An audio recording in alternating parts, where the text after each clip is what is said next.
Alors du coup, on développera cet aspect au cours numéro 3 parce que il mérite d'être traité de manière précise et on travaillera à bien remplir une matrice, mais je vais vous donner les grands concepts. Donc ça, c'est une matrice que j'ai récupérée dans un bouquin qui s'appelle Business Model New Generation, que je vous recommande. Il est pas mal. Si vous lisez l'anglais, lisez-le en anglais parce que la reliure est beaucoup plus solide en anglais, alors qu'en français, la reliure, au bout de 2 lectures, elle s'effrite, quoi. Donc c'est un peu dommage pour un bouquin qui vaut 30 euros, quoi. Je l'ai modifié un petit peu. Donc j'ai modifié par rapport à...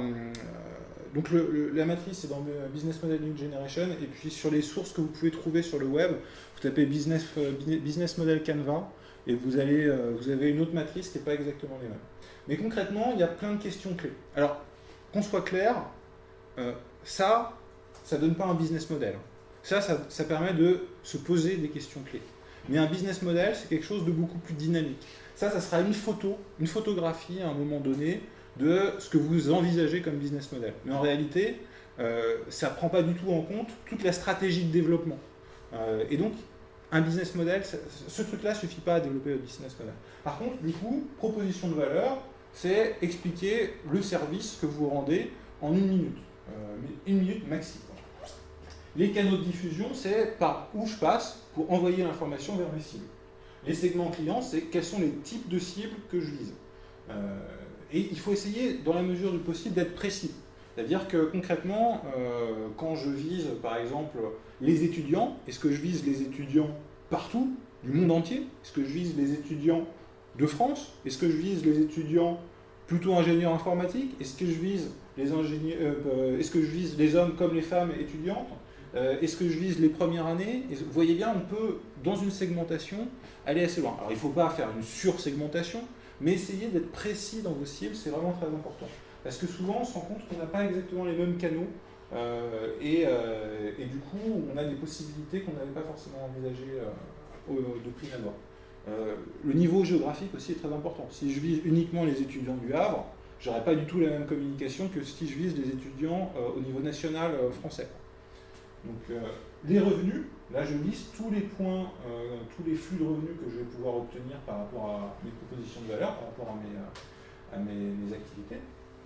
Les différents coûts, les différents flux de cash que je vais pouvoir libérer pour pouvoir gérer mon projet. Donc les activités clés, c'est quelles sont les choses vraiment à maîtriser, typiquement sur une application sur un site d'e-commerce, par exemple, pour faire ça. Je ne vais pas aller dans un truc trop compliqué. Les activités clés, ça sera un site web. Le site web, je peux pas à un moment donné, il faut que ce soit mon site web, que je vende dessus, quoi. Mais c'est aussi potentiellement vendre sur des marketplaces. Donc je vais aller vendre sur Amazon, c'est aussi générer du trafic. Donc générer du trafic, je vais aller chercher, je vais faire du référencement web, je vais faire peut-être un petit peu d'AdWords. Vous voyez bien, il y a toute une liste d'activités clés qu'il faut maîtriser pour que le projet fonctionne. Et dernier point, les ressources et les compétences clés. Et ça, c'est bien à mettre en lien avec les activités clés. Pour chaque activité clé, on a des compétences clés. Et du coup, souvent, quand on fait son business model comme ça, on imagine le projet avec ambition maximale, vision à 5 ans ou à 10 ans. Mon site de rencontre, c'est le site leader du marché international. Donc là, évidemment, quand on remplit tout ça, qu'on arrive à la ressource et compétences clés, activités clés et coûts, ben on se dit, ah bah ouais, en fait, j'ai besoin de 25 millions de dollars. Ok ? Donc ça va pas être possible, parce que trouver 25 millions de dollars, à moins de gagner au loto, c'est pas possible. Donc du coup, à ces moments-là, ben, on va barrer des trucs et on va réajuster son projet. Donc c'est en ça que cette matrice, elle est intéressante. Et généralement, quand je reçois un porteur de projet, je commence par travailler avec lui sur une matrice de ce type-là. Et il commence avec sa logique monde des bisounours, et puis finalement on barre des trucs, et puis on réduit l'envergure du projet pour que ça corresponde à des ressources qu'il va pouvoir mettre en œuvre. Et c'est vraiment très important. Il faut calibrer aussi vos projets par rapport aux ressources que vous avez au départ et par rapport à votre capacité à aller chercher des ressources ou à acquérir des ressources par vos flux de revenus. Alors là, du coup, c'est une déclinaison de la matrice précédente, mais avec une bifacialité. Parce que, notamment, pour prendre l'exemple de YouTube, Facebook, vous avez bien constaté qu'en tant qu'utilisateur, vous ne payez pas. Donc, flux de revenus par rapport au segment plus client grand public, zéro. Parce que le flux de revenus, il est sur un autre type de client qui est les annonceurs. Donc c'est intéressant, quand on a une plateforme comme ça, on a des services gratuits, en réalité, rien n'est jamais gratuit dans la vie. Il y a toujours des charges. Et attention à ça, parce qu'en plus, Internet, ça véhicule beaucoup d'idées autour du gratuit. Quand même. Souvent, quand on lance un produit, on a envie que ça soit gratuit, on a envie de faire plaisir aux gens, mais à un moment donné, faire plaisir aux gens, ça ne rapporte pas d'argent. Donc il faut faire plaisir aux gens, mais en gagnant de l'argent. Et là, ça permet d'aller plus loin. Gagner de l'argent, c'est pas sale. Je tiens à appuyer là-dessus parce que souvent à l'université, on est un peu anticapitaliste, on est un peu révolutionnaire, quoi. C'est normal. Moi aussi, j'ai été. Et le truc, c'est que ça ne permet pas de mener des projets à bien. Parce que quand on veut mener un projet d'entreprise, à un moment donné, on a besoin de ressources et on a besoin de faire en sorte que le projet puisse se développer. Et là, à un moment donné, il faut des clients, il faut rapporter, il faut gagner de l'argent. Donc c'est important, si on veut faire des choses, et on peut faire de très belles choses, hein, si vous restez sur cette logique, vous n'aimez pas les capitalistes, lisez Mohamed Younous, qui est prix Nobel la paix, c'est l'inventeur du microcrédit, c'est un des économistes qui travaille sur les notions de social business, et il y a plein de social business hyper intéressants à monter sur le web. Donc concrètement, on peut développer des entreprises qui soient utiles aux gens, qui aient une vraie proposition de valeur, une vraie dimension sociale, mais à un moment donné, il faut gagner du fric. Parce qu'en plus, le fric, ça nous donne les moyens du développement. Et typiquement, quelle est la différence entre une association ou une ONG par rapport à une entreprise? C'est que l'ONG, elle a aussi besoin de fonds. Du coup, elle a plein de gens comme ça, avec des imperméables bleus ou des imperméables rouges, qui font la quête, qui vous raquettent dans la rue. Donc vous voyez bien, hein, ils ont besoin de revenus quand même. Hein. Leur produit, c'est ça, hein, c'est le racket. Personnellement, moi, je trouve pas ça génial comme type de produit. Quoi. Et je pense qu'on peut avoir des produits qui soient aussi utiles, qui permettent de générer des flux de revenus et qui permettent de générer de la valeur et donner les moyens du développement. Et ça a plein de problèmes. Hein. Le modèle économique des ONG, c'est assez pénible. Parce que du coup, il n'y a plus de revenus à un moment donné, il n'y a plus rien dans la caisse. Donc soit on fait une grande quête, soit pour récupérer de l'argent, soit on n'arrive pas à obtenir suffisamment d'argent, et là il y a des programmes qui s'arrêtent. C'est-à-dire que concrètement, ça veut dire qu'il va falloir choisir, si on est action contre la faim, on va dire, tiens, en fait, telle population, on leur a envoyé des colis pour qu'ils puissent manger, on n'a plus d'argent, donc on va arrêter. C'est quand même pas génial, quoi. Et c'est ça l'intérêt aussi d'un social business. Et c'est pour ça que l'argent, c'est pas ça. Hein. L'argent donne les moyens du développement. L'argent donne les moyens de maintenir des programmes sur la durée. De ne pas être dépendant des quêtes et de ne pas du coup être dépendant finalement de la conjoncture économique. Si la conjoncture économique diminue, toutes les ONG elles s'en prennent plein la gueule. Quand on a une entreprise, on peut avoir des ressources un peu différentes. Donc c'est vraiment, la notion des revenus, hein, elle est vraiment importante. Et puis de toute façon, si vous voulez demander des moyens à quelqu'un, il faut être bon là-dessus parce que aucun banquier vous filera de la thune pour un projet d'association ou d'ONG, il faut être clair. Présenté face à un jury, donc quelques points clés. Hein, le premier jury que vous aurez dans la vie, hein, c'est votre supérieur hiérarchique. Et des fois, on aimerait qu'il ne soit pas là, mais on n'a pas trop le choix dans la vie. Donc là, vous voulez monter un projet, et vous réussissez à l'accrocher, vous êtes dans un ascenseur, vous avez 1 minute pour convaincre. C'est ce qu'on appelle dans le jargon l'elevator pitch. C'est un truc, tapez elevator pitch dans Google, c'est un truc hyper connu, tous les Américains ne parlent que d'elevator pitch. Donc, présenter en 1 minute son projet, 1 minute c'est hyper court pour le coup. Donc du coup, il faut avoir une formule un peu choc, il faut être très clair sur le problème client, comment vous allez le résoudre, de quoi vous avez besoin. C'est les points clés. Et j'insiste sur de quoi vous avez besoin. Vous devrez, dès cette étape-là, être en mesure de donner quelques éléments de jalon. 1 minute, ça veut dire quoi? Ça veut dire que vous ne pourrez pas tout dire, qu'il faudra faire des choix.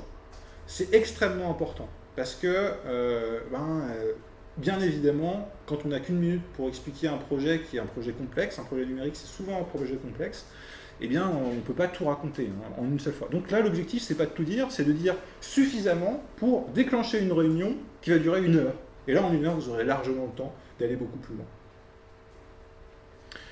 Alors, quelques petites astuces sur un pitch plus long de 10 minutes. 10 minutes, c'est bien. Franchement, c'est ce qu'il vous faut, c'est le temps d'attention idéal en réunion. C'est-à-dire que concrètement, pour qu'une réunion soit réussie, il faut que vous ayez dit l'essentiel en 10 minutes. Si la réunion dure plus longtemps, alors elle durera forcément plus longtemps, parce qu'en France, on aime bien les réunions qui durent longtemps. Et donc du coup, il y aura forcément des gens qui ne seront pas d'accord, il y aura forcément des gens qui, du coup, seront en train de se resservir du café, des trucs comme ça, quoi. Donc c'est la vie, il faut faire avec, mais du coup, c'est d'autant plus important d'être capable d'être concis au moment où les gens ont l'attention maximale. Donc concrètement, dans une logique un peu start-up week-end, commencez par présenter l'équipe en quelques mots. Dans la vidéo que je vous ai montrée, c'était assez mal fait, c'était trop private joke. C'était le serial entrepreneur nounours, dark bébé machin truc, et moi CEO mais not the beach. Et en fait, ça faisait référence à d'autres projets qui avaient, donc c'était des petites private jokes, quoi. Donc là, il faut être clair sur plutôt quelles sont les compétences et en quoi vous êtes complémentaires. Dans l'équipe, on a un développeur, un business développeur, et puis moi qui suis chef de projet qui coordonne. Donc là, en une phrase, vous avez dit quelles sont les compétences et en quoi, du coup, votre projet est plutôt sur les rails. Vous expliquez ensuite le problème client. Donc là, on a déjà traité cet aspect-là, je ne vais pas aller plus en détail. Vous apportez une solution au problème. Ensuite, vous donnez des éléments sur le marché. Quelle est la taille du marché? Là, ça peut être intéressant de faire ce qu'on appelle un petit mapping. Un mapping, hein, c'est sur le PowerPoint. Vous allez disposer sur un axe X et un axe Y les différents concurrents en fonction des cibles, par exemple. En fonction cible et puis marché, par exemple. Un mapping, hop, vous pouvez imaginer avoir, par exemple, ici les différentes cibles. Et ici, les zones géographiques. Et du coup, vous allez pouvoir comme ça mettre Europe, US, puis là, vous allez pouvoir mettre, je sais pas, étudiants, si on est sur un... Et puis une autre cible, voilà. Et là, du coup, vous allez pouvoir disposer des logos d'entreprise qui sont plutôt dans ces zones-là, quoi. Et ça permet en fait de visualiser très rapidement un ensemble d'acteurs et de pouvoir comme ça expliquer que vous, votre positionnement va être différent de ces acteurs-là. Alors vous pouvez complexifier encore le schéma en n'étant plus uniquement sur un axe, sur deux axes, mais sur quatre axes. Donc là, après, libre à vous d'imaginer comment est-ce que vous pouvez représenter un ensemble de concurrents par rapport à des facteurs de différenciation. Et ça, c'est important. C'est important d'être capable, de manière synthétique, d'expliquer quels sont vos concurrents. Et on a toujours des concurrents. Parfois, ce n'est pas des concurrents directs. Parfois, c'est des concurrents indirects. Je vais vous donner un exemple. Le train et la diligence. Eh bien, la diligence, hein, quand le train est arrivé, concrètement, le train, c'était un super concurrent. Hein. C'était un bon gros concurrent, d'ailleurs, qui a fait que les sociétés de diligence, elles ont disparu. Pourtant, ce n'était pas une nouvelle société de diligence. Donc là, vous voyez bien, on est sur une technologie de rupture qui introduit une modification sur le marché et qui, du coup, menace d'ailleurs les acteurs traditionnels du marché. En économie, c'est Schumpeter, la création destructrice de valeur.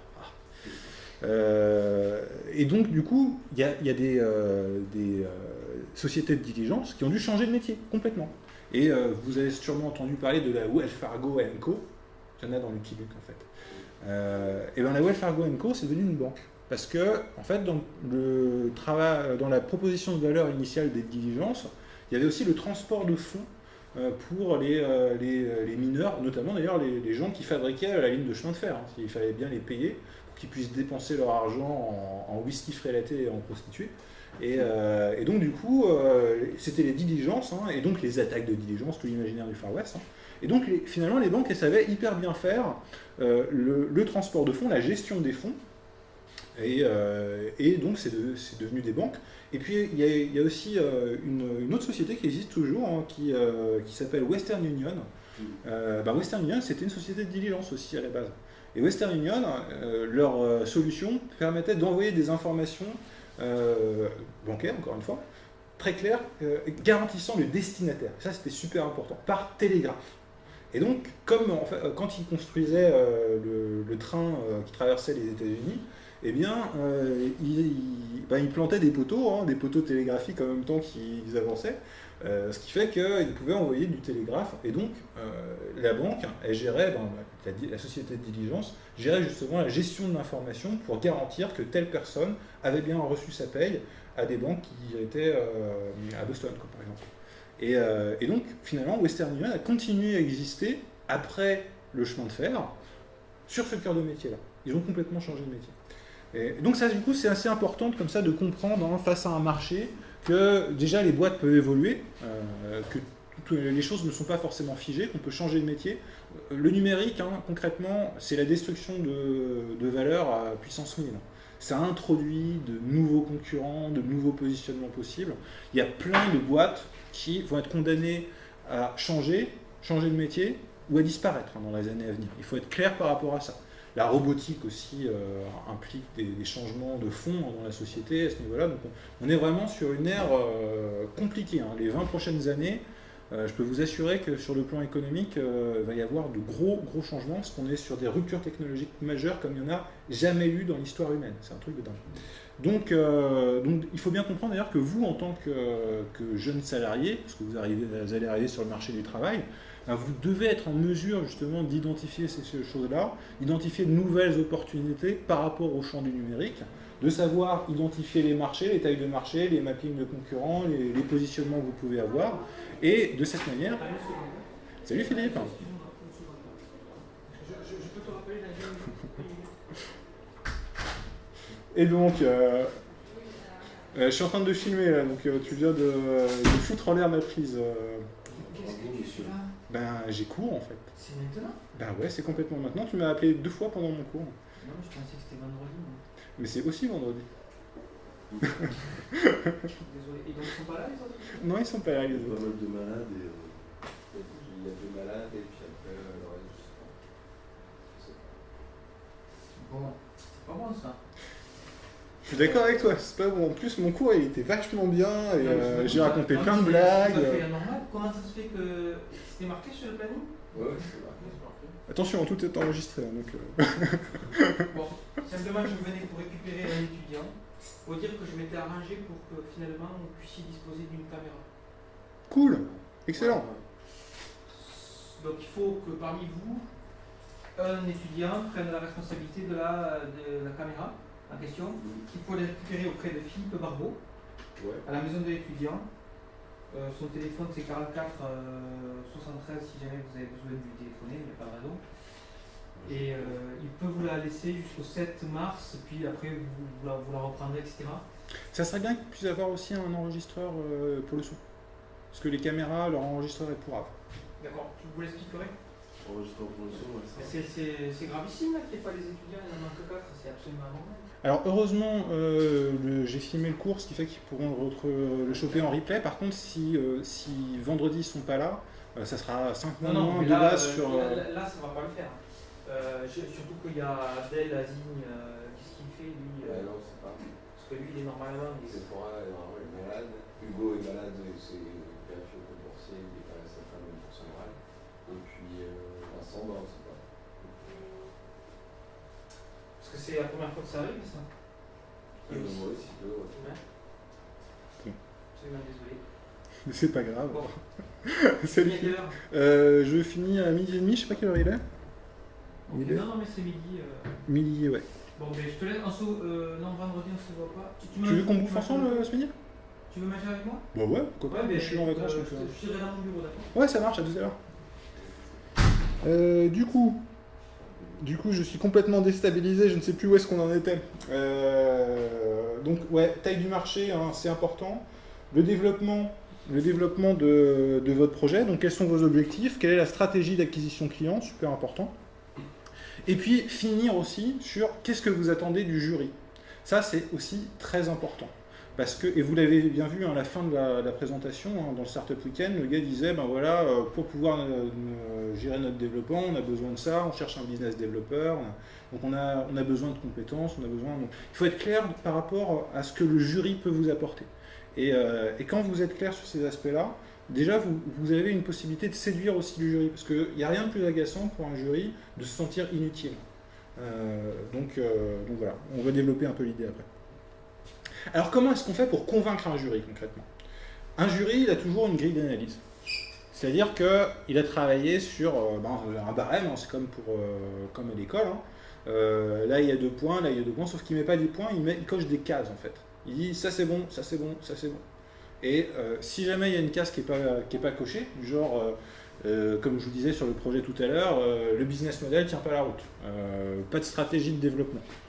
Donc là, c'est des cases qui sont cochées dans non et gros problème, quoi.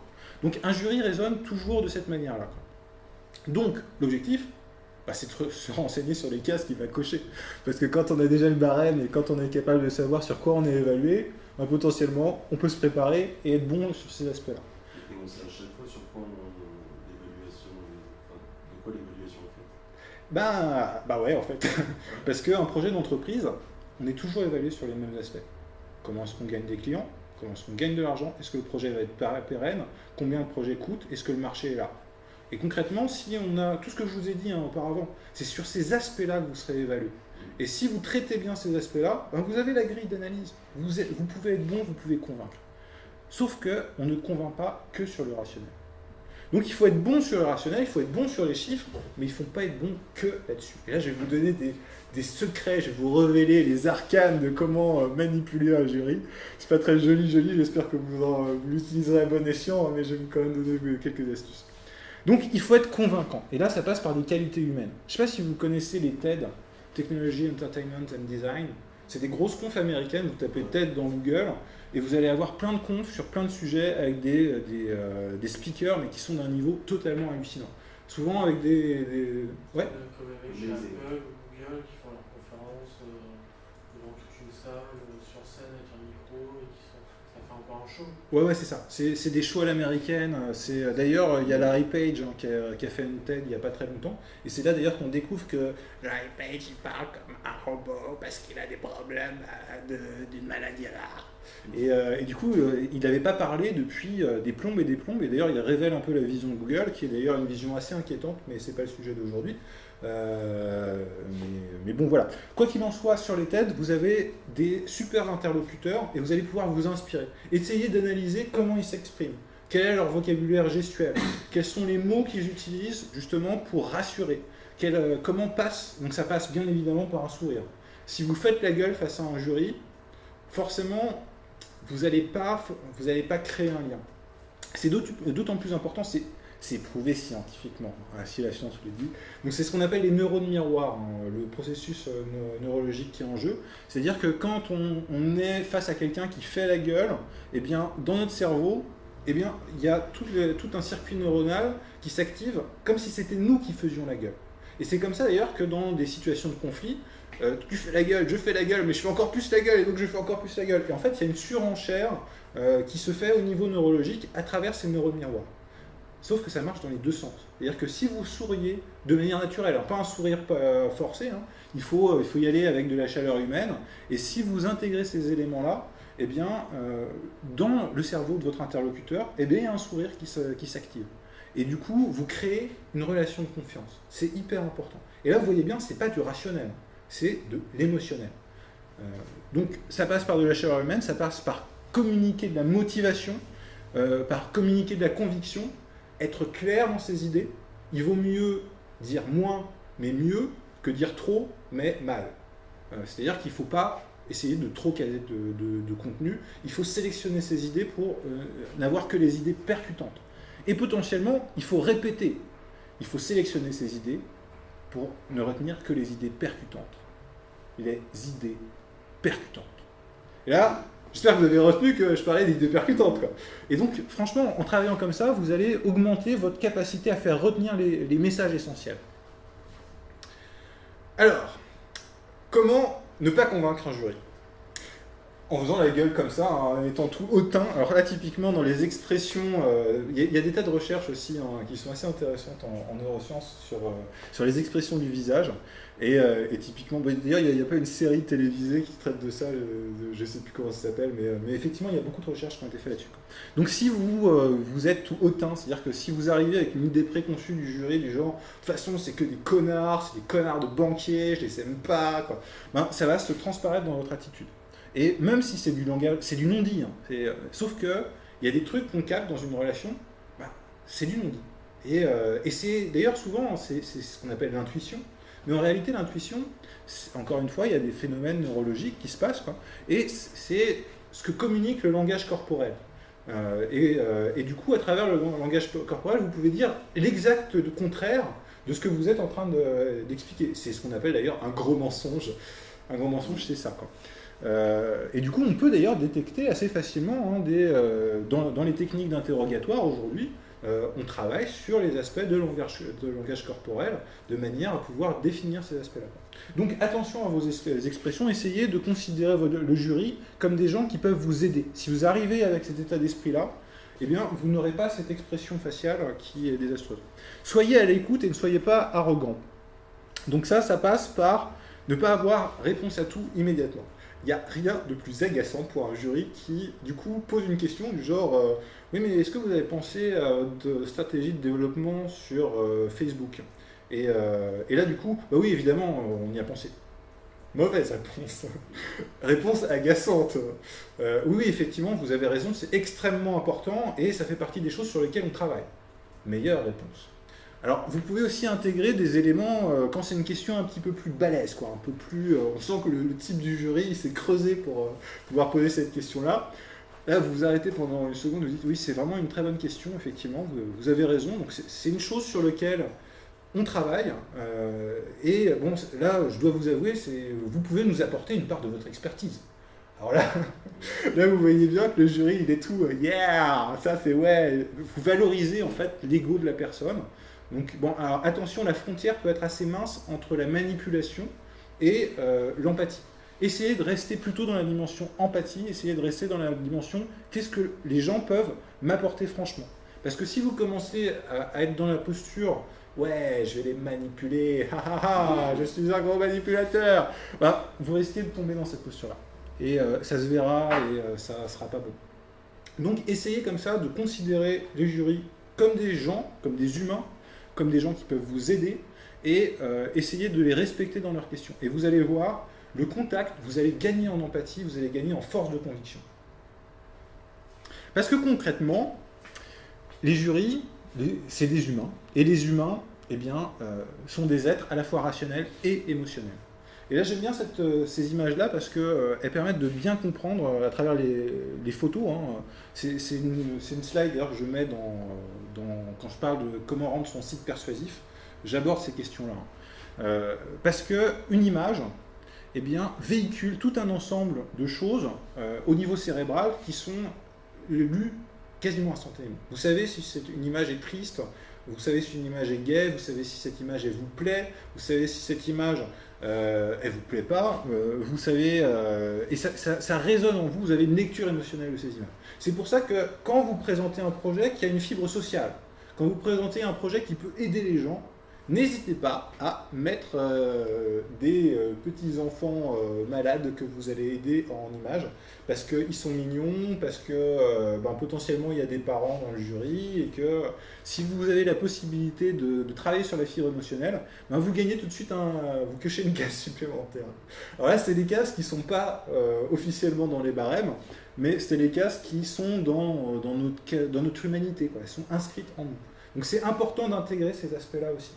Alors par contre, vous ne serez pas évalué que sur l'émotionnel. Si vous n'êtes que dans le pathos, eh bien, ça ne va pas le faire non plus. Parce que là, les gens vont se dire, oh là, putain, pas mal les idées, mais ils sont quand même vraiment trop dans l'émotionnel, quoi.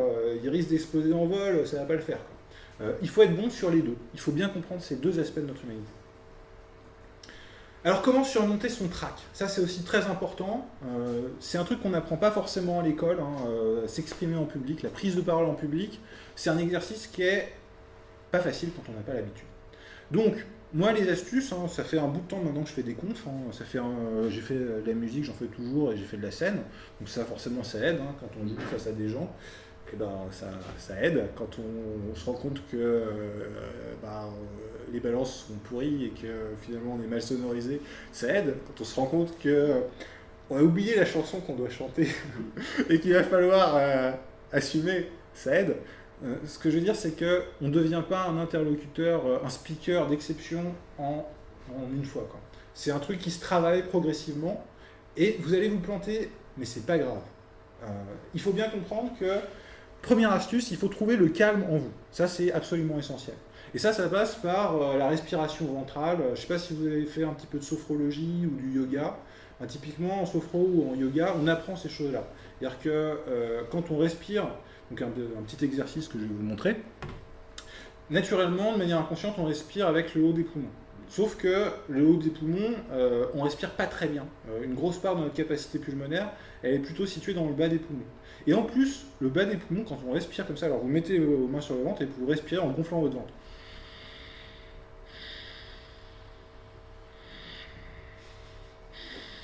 Donc en respirant bizarrement comme ça, eh bien en fait vous allez masser votre diaphragme. Et ça va libérer des endorphines dans votre cerveau et ça va faire en sorte que vous soyez beaucoup moins stressé. Donc du coup, je vous engage vraiment à apprendre la technique de respiration ventrale. Hein. C'est pas de la spiritualité, hein, j'insiste là-dessus, hein, je suis pas en train de me la jouer, je suis un gros gourou. Hein. C'est des choses, encore une fois, qui sont étudiées par la médecine et qui sont prouvées. C'est des trucs qui marchent vraiment. Donc je vous engage vraiment à vous entraîner sur la respiration ventrale parce que être capable de gérer son stress, c'est hyper utile. Je vous engage aussi à vous entraîner en dehors des situations de stress. Parce que du coup, si vous respirez comme ça que dans les moments de stress, eh bien, vous n'allez pas forcément trouver la bonne technique. Parce que pour trouver la bonne technique, il faut s'entraîner régulièrement. Et concrètement, vous pouvez vous entraîner à respirer comme ça quand vous êtes en train de faire votre ménage, quand vous étendez votre linge, quand vous êtes dans l'ascenseur. Bref, il y a plein de moments dans la vie où finalement on peut respirer et respirer de manière ventrale. Ça peut être un peu gênant quand on est face avec des gens parce que du coup, voilà, on est un peu ridicule, hein, donc c'est pas un truc qui se fait en société, quoi. Mais bon, voilà, c'est des choses qui sont utiles à savoir, quoi. Alors, deuxième point important, faites des choses auxquelles vous croyez. Ça a l'air tout con comme ça, mais quand on fait les choses contraintes et forcées, on fait la gueule, on n'a pas envie de le faire, c'est chiant, quoi. Donc, c'est mieux quand même d'essayer dans son boulot de mettre du fun, de mettre des choses auxquelles on a envie de participer, de s'engager dans les projets. Donc, faites des choses dans lesquelles vous croyez, vous irez beaucoup plus loin et beaucoup plus vite. Donc, concentrez-vous sur ce que vous pouvez apporter d'utile et d'intéressant. Quand vous êtes en réunion, vous pouvez faire semblant d'être là et puis dormir avec les yeux ouverts. Et puis, sinon, vous pouvez aussi avoir des choses intéressantes à dire qui vont faire avancer les choses. Concentrez-vous là-dessus et vous allez voir, les choses sortiront d'elles-mêmes. Parce que vous serez convaincu, parce que il y a des choses sur lesquelles on est bon, il y a des choses sur lesquelles on peut agir. Et quand on le fait, en plus on se sent bien parce que on avance dans la vie, quoi. À un moment donné, on ne peut pas se concentrer, on ne peut pas se consacrer qu'aux jeux vidéo et puis à regarder des films porno sur Internet, quoi. Il y a un moment donné, il faut faire des choses dans la vie et puis du coup, autant faire des choses qu'on aime faire et des choses qu'on sait bien faire, quoi. Ne pensez jamais que ce jury-là tient votre vie entre ses mains. Souvent, quand on est sur son premier projet, sur la première réunion qui a un peu une grosse importance, quoi, sur le plan professionnel, on se dit putain, si je rate, ça va chier, quoi. Et en fait, on rate. Ça arrive. Des fois, ça marche pas, quoi. Si vous saviez le nombre de fois où je me suis planté, voilà. Mais le truc, c'est que je me suis pas planté tout le temps, quoi. Et finalement, des projets, j'en ai mené un paquet. Hein. Des projets, j'en ai mené, certains ont abouti. D'autres, le premier projet dont je vous ai parlé un peu tout à l'heure, hein, c'était mon système de blog multimédia. On était super en avance sur le marché, on avait une solution qui était vraiment... franchement, j'aurais pu devenir millionnaire avec ce projet, quoi. On n'est pas passé loin de réussir vraiment un truc qui déchirait, quoi. Sauf qu'on a raté. On a mis trop de temps en termes de dev. On a mis 2 ans à développer toutes les fonctionnalités. On est tombé dans un effet tunnel. C'est-à-dire qu'à la base, on était allé voir les gens, on leur a dit dans 6 mois, notre truc il est prêt. Puis au bout de 6 mois, notre truc il était plein de bugs. Et du coup, on leur a dit, ouais, mais dans 6 mois, ça va marcher. Sauf que 6 mois après, ça marchait toujours pas correctement. On a mis 2 ans, on a fini, on n'avait plus un radis. Et du coup, on n'avait plus d'énergie, on avait tout pompé, quoi. Et il y avait MySpace qui s'était lancé. On avait conçu MySpace avant MySpace. Sauf qu'il ne suffit pas d'avoir l'idée, il ne suffit pas d'avoir le projet, il ne suffit même pas d'avoir la solution technique. Il faut réussir à la positionner sur le marché, il faut réussir à lever les capitaux, les ressources dont vous avez besoin. Et finalement, juste l'idée ou juste la solution, elle vaut que dalle. Ça, c'est super important. Et donc, du coup, moi, j'ai fait plein d'erreurs sur ce projet-là. Et c'est pas grave, j'ai appris des tas de trucs. Et effectivement, j'aurais peut-être pu devenir millionnaire si j'avais été plus intelligent, si j'avais mieux géré certains aspects, si j'avais eu un type qui m'avait expliqué tout ce que je vous ai expliqué aujourd'hui. Sauf que c'est pas passé comme ça. Moi, je deviendrai millionnaire sur un autre projet, c'est pas grave. Et du coup, voilà, c'est ça qu'il faut comprendre. Vous aurez plein d'autres solutions, mais vous aurez plein d'autres possibilités d'agir. Le truc, c'est qu'il faut déjà commencer. C'est-à-dire qu'il faut prendre des risques. Et il faut vous lancer dans un premier projet. Si le premier projet ne marche pas, c'est pas grave, parce que vous aurez d'autres occasions. Vous montrez un autre projet, puis là ça marchera.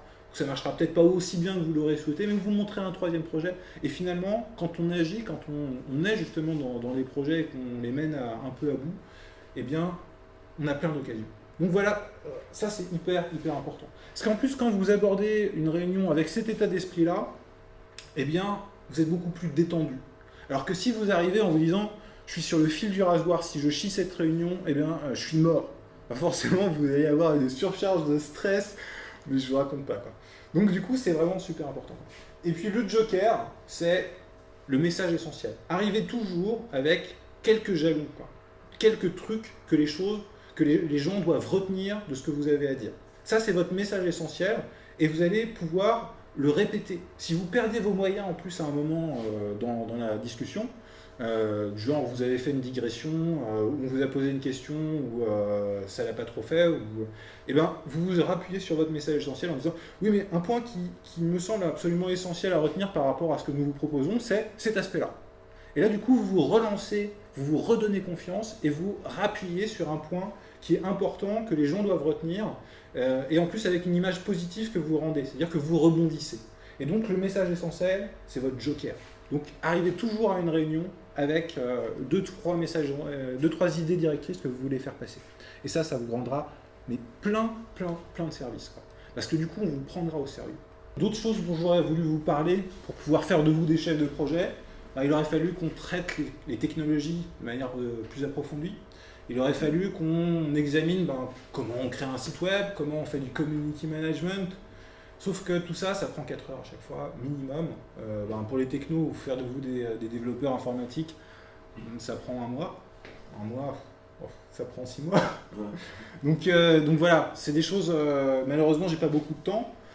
Sachez que quand on est curieux, quand on sait faire des recherches efficaces sur Internet, on trouve plein de choses sur le web. On peut se former. Aujourd'hui, il y a des MOOC. Je ne sais pas si vous savez ce que c'est, les MOOC. On en a entendu parler avec une intervenante des CFR, mais je ne me souviens plus du tout. MOOC, c'est l'acronyme pour Massive Open Online Course. C'est des systèmes de cours en ligne avec plein d'utilisateurs. Concrètement, aujourd'hui, il y a des systèmes de MOOC qui permettent d'améliorer son anglais. Si vous êtes mauvais en anglais, apprenez l'anglais. Vous en aurez besoin dans votre vie, franchement. C'est super important, surtout si vous êtes dans l'informatique. On ne peut pas faire d'informatique efficacement si on ne parle pas anglais à peu près correctement. C'est aussi simple que ça. Et aujourd'hui, typiquement, il y a le British Council qui fait un MOOC gratos nickel pour apprendre l'anglais. Alors sur France Université Numérique, il y a un MOOC pour apprendre l'anglais. Sur Coursera, qui est une des principales plateformes de MOOC aujourd'hui, il y a des cours pour apprendre Java qui sont faits en français en plus par l'université par Polytechnique de Lausanne, qui sont pas mal. Alors en anglais, si pour le coup vous parlez anglais, les ressources pour apprendre le développement informatique, pour apprendre tous les aspects de la conduite de projets numériques, jusqu'à l'électronique, jusqu'à comment développer des protos, utiliser des imprimantes 3D. Il y a tout sur Internet.